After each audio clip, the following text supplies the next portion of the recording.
Di dalam sholat itu sendiri sebenarnya nggak ada ilmu tentang khusyuk sholat, nggak ada.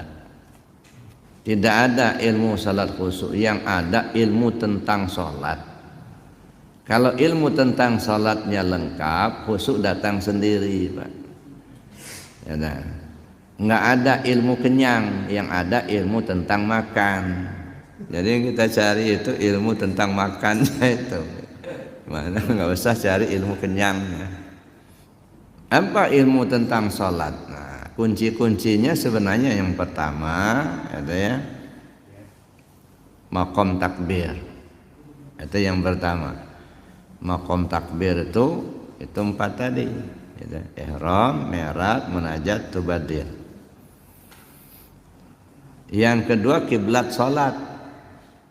Tahu kiblat. Yang kita tahu selama ini kan kiblatnya ke Baitullah di Mekah itu. Ya nggak apa-apa, namanya fikih itu ya. Tapi kiblat salat arahnya ke Baitullah di Mekah kadang-kadang bisa berubah juga tuh, Pak. Kita salat ini di kapal nih, hadapnya ke sana. Belum selesai, kita baru 1 rakaat, kapalnya jalan, belok kapalnya. Apa kita mau belok-belok juga? Ya nggak usah, biarin aja. Kan berubah kan kiblatnya. Nah, tapi kan sah saja, karena awal mulanya kita ngadap ke sana. Maka saya bilang kalau kiblat itu namanya kiblat tubuh, Pak. Ya, jadi kalau kiblat kita ke arah Baitullah di Mekah itu kiblatnya tubuh. Nah, kiblat tubuh itu arahnya 2. Dada mengarah ke Baitullah, muka mengarah ke tempat sujud. Jadi walaupun kita salatnya di depan Ka'bah, tidak boleh kita salatnya begini, ngadah begini. Dan banyak seperti itu, Pak. Bukan hanya yang muda-muda, yang tua-tua. Jadi walaupun kita di depan Ka'bah salatnya, tetap saja, Pak, yang mengarah ke Baitullah itu dada kita. Tapi muka kita arahnya ke tempat sujud. Itu kiblat tubuh itu. Nah, kalau kiblat hati kemana? Kiblat hatinya 1. Kiblat nyawanya kemana? Kiblat rahasia kemana? Nah, karena makanya dari dulu saya katakan diri kita itu 4 dimensi.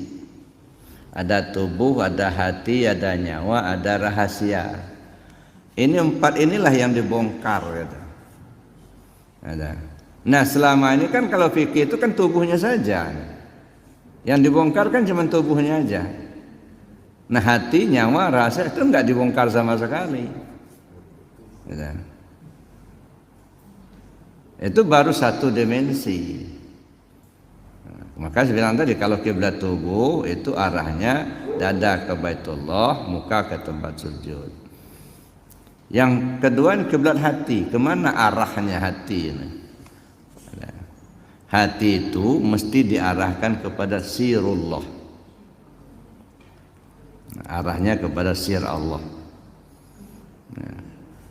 Nah, kalau kiblat nyawa kemana? Kiblat nyawa arahnya kepada aras Allah. Ya.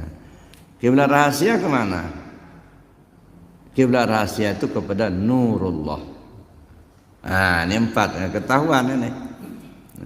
Kiblat tubuh kepada Baitullah, kiblat hati kepada sirullah, kiblat nyawa kepada aras Allah, kiblat rahasia kepada nurullah. Nah, ini perlu dikupas lagi nih. Aplikasinya seperti apa? Itu kan baru istilah itu. Belum bisa dipakai. Masih bingung. Ya. Yakin saya Bapak Ibu masih bingung. Yang sirullah yang bagaimana, yang aras Allah yang bagaimana, yang nurullah seperti apa. Nah, aplikasinya seperti apa.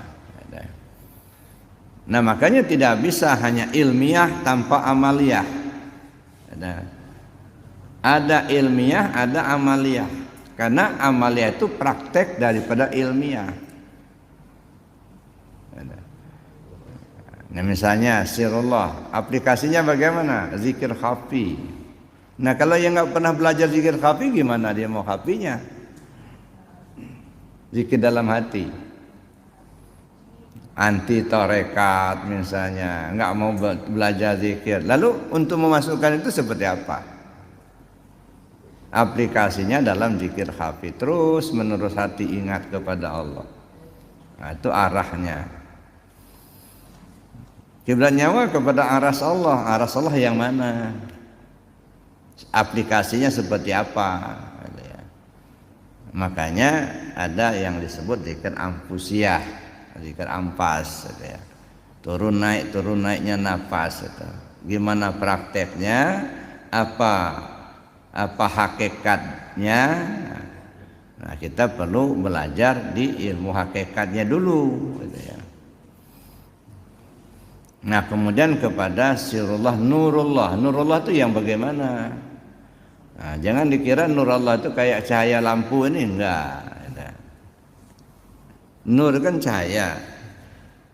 Ini meja ini bagus benar nih Pak. Nah ini kalau kita melihat ya, hanya lahirnya saja, ini mejanya dari kayu gitu ya, bagus. Tapi coba pandang secara batin ya. Ini cahaya tukang. Nah, cahaya tukang itu profilnya bagus itu ya. Itu cahaya tukang. Bukan tukangnya bersinar-sinar di situ. Nah, tapi profil yang dibuat itu bagus. Kenapa? Tukangnya ahli. Jadi begitu kita melihat tiang ini bagus, yang terbayang oleh kita itu adalah tukang ahli yang bikinnya. Nah maka disebut cahaya tukang, atau boleh disebutkan wajah tukang, bukan mukanya tukang. Nah, wajah tukang. Nah, wajah Allah, mana wajah Allah? Bukan mukanya Allah. Maka untuk mengenal Allah itu kan bisa dilakukan dengan dua, melalui sifatnya dan melalui wajahnya. Wajah Allah, ini wajah tukang ya. Bangunan ini yang begitu megah ini wajah tukang. Nah untuk melihat wajah ini kan bukan dalam artian mukanya, bukan, wajah tukang. Nah jadi arahnya kemana? Nurullah. Nah bagaimana untuk memahami itu perlu kajian ma'rifat. Nah, kaji ma'rifat ini pengenalan dulu ya, kaji ma'rifat, maka diperlukan syariat, tarekat, hakikat, ma'rifat.